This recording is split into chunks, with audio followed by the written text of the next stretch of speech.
Bismillahirrahmanirrahim. Assalamualaikum warahmatullahi wabarakatuh. Jumpa lagi dengan channel Domba Bagus, channel kesayangan teman-teman Domba Bagus.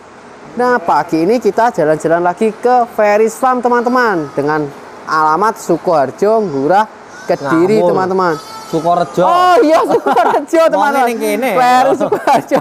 Nanti kita ralat teman-teman biar dijelaskan Mas Ferry sendiri. Ternyata salah alamatnya, tapi di Google Map ada, tinggal cari, ketik aja Ferries Farm teman-teman. Nah, ini teman-teman kemarin di video kemarin ada yang tanya, ini dombanya kok tidur-tidur kayak gini.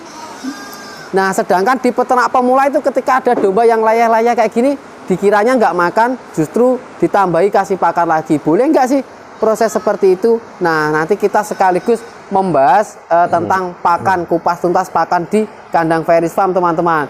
Nah, ini kita sudah langsung ketemu dengan Mas Ferry nih, Pak.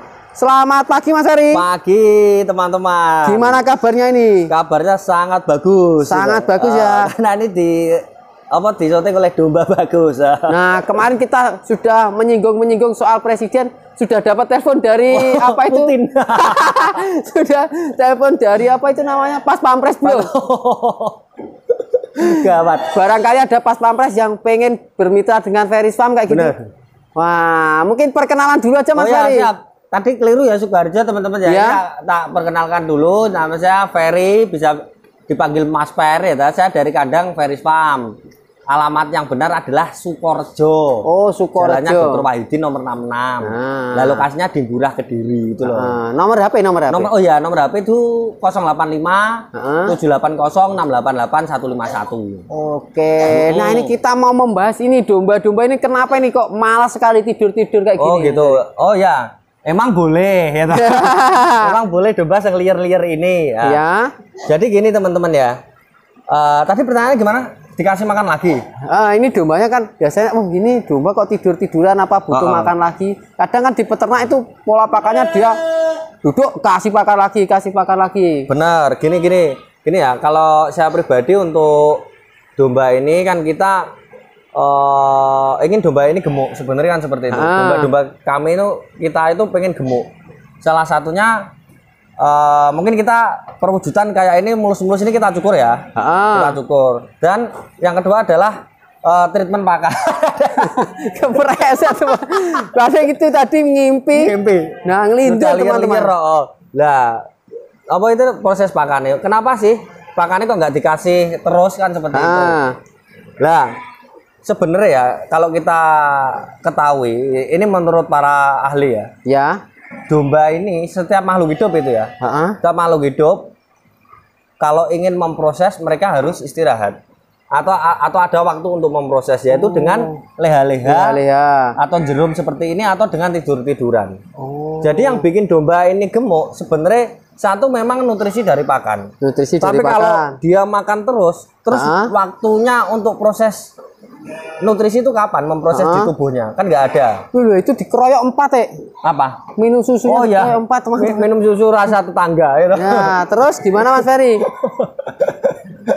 Terus ya itu tadi. Jadi kita kasih kesempatan mereka untuk memproses, yaitu dengan cara tidur. Sehingga setelah kami kasih pakan seperti ini yang udah habis ini, yang sudah habis, nah ini tanpa sisa ini teman-teman. Kita tidak perlu membersihkan ya. Ini mereka kita kasih kesempatan tidur. Kalau kita di atas kandang ini kita nggak kasih kesempatan sebenarnya. Ya. Nah itu tapi kok berdiri lagi?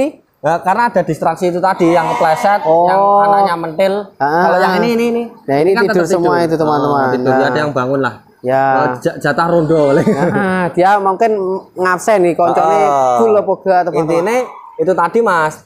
Jangan sampai kita berasumsi atau sampai berpikiran malah bahwasanya domba itu harus banyak makan atau makan terus agar gemuk. Itu nanti malah satu loss di cost. Yang kedua malah domba ini nggak gemuk secara optimal. Nggak gemuk secara optimal. Benar, yang mana karena tidak kita kasih kesempatan untuk proses loh Mas. Nah contoh misalnya kita buat SIM. Ini yang benda mati saja ya. Kita buat SIM. Terus sampean polisi nih, yang daftar tuh urusan ada kan nggak bisa proses. Nggak bisa proses hanya pendaftaran saja. Hanya dicatat teman-teman. Nah kayak gini. Nah tapi ini kan pakannya bersih kayak gini Mas Ferry. Benar sekali. Nah ini untuk menentukan dia sudah pas porsi pakannya atau kurang itu dari mananya Mas Ferry? Nah, ini sebenarnya untuk pakan yang sebersih ini kan juga sebenarnya kita ada takeran, Mas. Tapi takeran yang kita buat itu tidak serta-merta ketika kita hari ini beternak, hari ini dapat takeran, enggak. Jadi kita yang naker itu dombanya sendiri. Kita kasih pakan katakanlah 10% dari bobot badan. Kita dapat dari senior, 10% dari bobot badan. Ya. Kita kasih 15% dulu. 15% dulu. Kalau kurang baru kita tambah. Nah, indikator daripada kurang adalah kalau udah peternak kita bisa membedakan teriak lapar, teriak memanggil temannya atau memanggil anaknya. Wih, ada teriaknya. Ada. Contoh Mas Ferry, teriakan domba lapar seperti apa? Domba lapar ya, be. Jadi temponya cepat. Temponya cepat.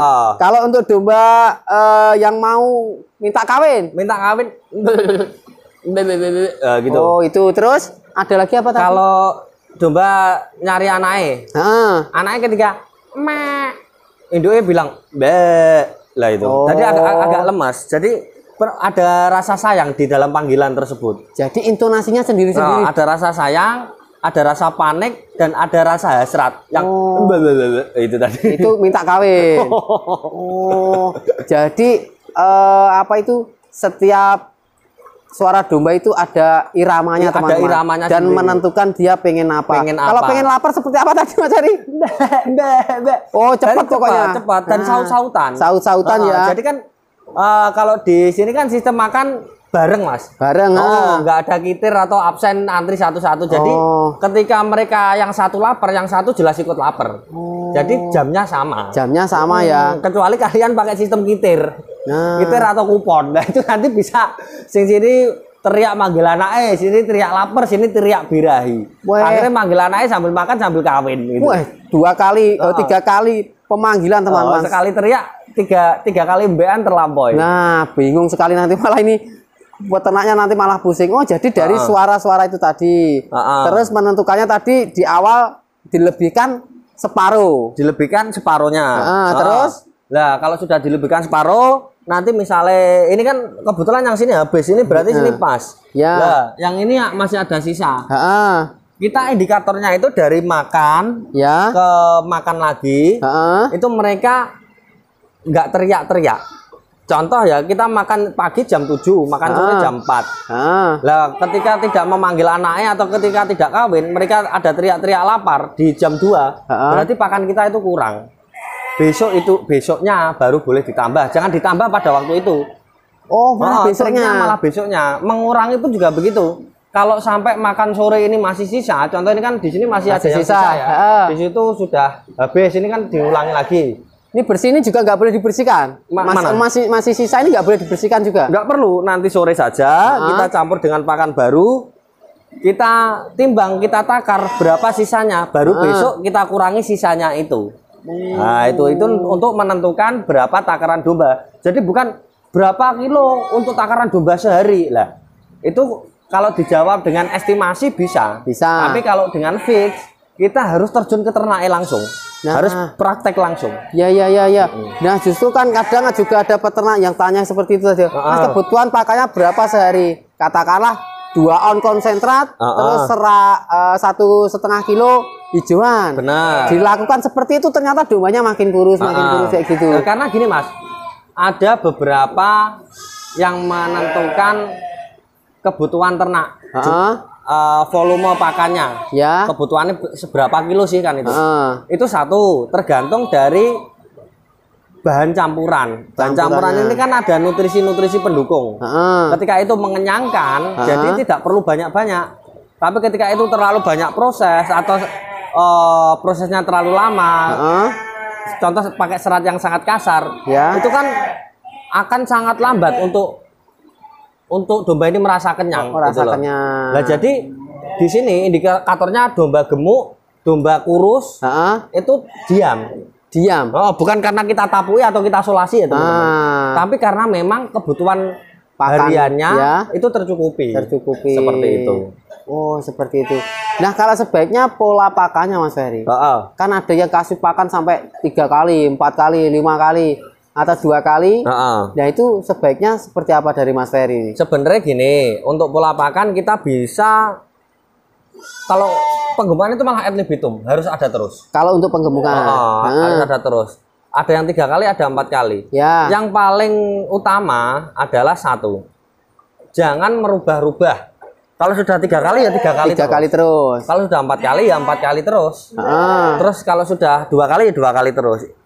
Intinya jangan sampai, pokoknya dari pola itu jangan sampai berubah-ubah, itu nanti akan berkaitan dengan bakteri yang ada di rumen. Yang pertama. Yang kedua adalah dengan jam istirahat itu tadi loh Mas. Jadi kalau kita tidak memberi kesempatan untuk istirahat, terus kapan mereka berkesempatan untuk membentuk daging? Kan gitu. Emang boleh makan terus? Iya, kan? Jadi dia itu teman-teman, untuk memprosesnya tadi butuh waktu leha-leha kayak butuh waktu leha-leha. Jangan dikira leha-leha ini tidak bekerja teman-teman, tapi leha-leha itu dia lagi bekerja memproses dalam rumennya tadi. Benar sekali. Mungkin ada yang berdiri seperti ini, ada yang ngeluh. Nah itu habis kencing, terus ngemei anaknya seperti itu. Itu tadi berarti harus continue. Kalau mau 2 kali dalam sehari ya 2 kali sehari terus. Karena kalau kita contoh sering ngasih makan, di jam-jam kita nggak ngasih makan, mereka akan teriak-teriak. Itu sebenarnya mereka tidak lapar, mereka hanya niteni itu apa ya? Mengingat-ingat bahwa jam segini itu waya mangan. Gitu. Kayak gitu teman-teman. Nah itu teman-teman. Terus kalau pakannya sendiri Mas Ferry, sebaiknya ukurannya berapa sih? Serat berapa? Terus apa itu proteinnya berapa? Karbonnya berapa? Dari Mas Ferry seperti apa? Sebenarnya kalau menurut para ahli untuk kebutuhan konsentrat itu adalah 3% berat badan. Konsentrat. 3% berat badan. Kebutuhan pakan adalah 10%. Seperti itu. Nah itu adalah teorinya seperti itu. Itu bisa dibuat sebagai acuan dasar pertama. Nah, untuk acuan dasar ketika kita sudah praktek, kita ya dari dombanya itu lagi. Jadi ini tadi kalau 10%, 3%-nya berarti kan 7/3. Begitu. Jadi saya pakai rasio 7/3. Kalau saat ini saya pakai rasio 6/4. 6/4. Nah, tergantung pemilihan bahannya. Itu nanti kita pilih bahan yang satu perlu diingat-ingat ya, disukai. Baru ketika mereka sudah disukai, mereka sudah mau makan, baru yang kedua adalah nutrisi. Setelah nutrisi kita tentukan bahwa bahan tersebut ada terus, karena ini domba mereka tidak suka ganti-ganti pakan. Yang tidak suka sebenarnya rumennya. Seperti itu. Jadi kalau sudah KFC pakannya KFC terus teman-teman. Benar sekali. Los pokoknya teman-teman. Los dol. Jadi jangan diganti-ganti. Artinya berarti pemberian serat sama tadi boleh berbeda setiap kandang. Untuk acuan awal ya pakai 70-30. 70-30. Mereka itu kan sudah riset dari para ahli ya. Ya pakai itu. Lah nanti untuk pengembangan nanti cocoknya gimana? Karena ini nanti ya di kandang yang ketinggiannya kalau Kediri itu kan 65 mdpl ya. Misalnya di Malang ada yang 500, ada yang 600. Itu nanti kebutuhan pakannya juga akan berbeda. Juga dengan pakan yang sama. Dengan pakan yang sama mereka akan konsumsinya berbeda, bisa lebih banyak juga bisa lebih sedikit. Maka dari itu untuk rasio itu tersendiri adalah fix. Pakai 73 sebagai acuan awal. Nah untuk takaran itu tergantung daerahnya masing-masing. Yang tidak boleh itu kalau nggak ada dua-duanya, nggak ada serat, nggak ada penguat, nggak dikasih pakan. Nggak dikasih pakan, atau hanya ada salah satunya. Itu akan membahayakan di dombanya juga di peternaknya. Nah ini bentak kasih tahu, peternak juga bisa dalam keadaan bahaya. Benar teman-teman. Nah kalau Mas Ferry sendiri pakan basah sama pakan kering, itu milih yang mana Mas Ferry atau terus seperti apa? Kalau saya pribadi ya, sebenarnya untuk pakan basah dan kering saya lebih cenderung suka ke pakan kering. Kalau itu sama-sama tersedia. Ya. Kalau ketika dua-duanya tersedia tapi yang satu lebih murah, yang satu lebih mahal, beli yang lebih murah. Misalnya basah, nggak apa-apa kita ngasih makan 3 kilo per hari. Cuman untuk kebutuhan air itu mesti akan turun. Pakan kering, lo kena telek teman-teman. Untuk untuk kering. Untuk kering itu mesti air itu harus ad libitum. Harus ada Ada terus. Jadi kita tidak usah mempersulit manajemen kita sendiri ya. Yang penting apa saja yang mendukung potensi tersebut yang kita ambil. Bayanter. Ya, itu tadi apa itu? Ini memanggil induknya. Oh, memanggil induknya, teman-teman, kayak gitu. Nah, kembali lagi ke pakan kering, Mas Heri. Gimana? Kalau pakan kering, enaknya ya. Kan kenapa kok saya pakai pakan kering? Ya. Ini bisa tersedia dalam jangka waktu yang lama. Karena penyimpanannya juga bisa lama. Kalau basah itu bisa kemungkinan untuk busuk. Pembusukan lebih cepat dan berjamur. Kalau kering, asal tempat tidak lembab, kita bisa nyimpen lama. Sehingga kenapa? Ketika kita sudah habis separuh misalnya, itu kita bisa ngukur ini nanti habis kapan ya. Ini nanti habis kapan ya. Jadi kita sudah ancang-ancang untuk beli. Nah, ketika beli itu nanti barang tidak tersedia, habis atau lebih mahal, kita bisa nyari opsi ini tidak terburu-buru. Jadi kita bisa tenang, nggak terburu-buru tiap hari. Kalau basah kan kemungkinan kita ngaret bisa lebih sering ya. 1 hari atau bahkan kalau banyak seperti ini 1 hari bisa bolak-balik ke sawah 15 kali. 15 kali. Itu bolak-baliknya sama yang dibawa pulang banyak bolak-baliknya. Gitu. Malah yang dibawa pulang lupa, nggak dikasihkan pakan, ditaruh dok. Ternyata itu mie ayam. Ternyata belum dikasihkan ke pakannya teman-teman. Nah, oke teman-teman. Jadi itu lagi mungkin ada teman-teman yang bertanya lagi. Saya tunggu 1, 2, 3. Oh, nggak ada ternyata. Nanti teman-teman tulis di kolom komentar aja ya kalau tanya ya teman-teman. Nah, nanti akan kita buatkan teman-teman. Tapi yang jelas jangan lupa subscribe dulu channel ini, terus like, terus share teman-teman. Agar segera 100.000 subscriber supaya kita nanti dapat silver button, nanti akan kita bawa ke liputan. Setiap liputan akan kita bawa itu teman-teman. Kita otong-otong ya. Buat ajang pamer teman-teman. Nanti teman-teman jadi biar bangga menjadi subscriber Domba Bagus teman-teman. Nah, oke Mas Rai, terima kasih ya. Sudah dibagikan tadi ngobrol-ngobrol ngalor ngidul seputar pakan teman-teman. Tapi tentunya nanti ada ilmu-ilmunya di situ. Silakan diresapi sendiri teman-teman. Kalau tidak dapat ilmunya, ya nanti WA saja. Kita bagikan ilmunya secara gratis teman-teman. Nah, bagi teman-teman silakan tulis di kolom komentar ya. Apa aja yang mau ditanyakan, nanti akan kita buatkan video live teman-teman. Nah, bagi kalian yang baru saja ketemu channel Domba Bagus, silakan subscribe sekarang juga karena subscribe itu gratis.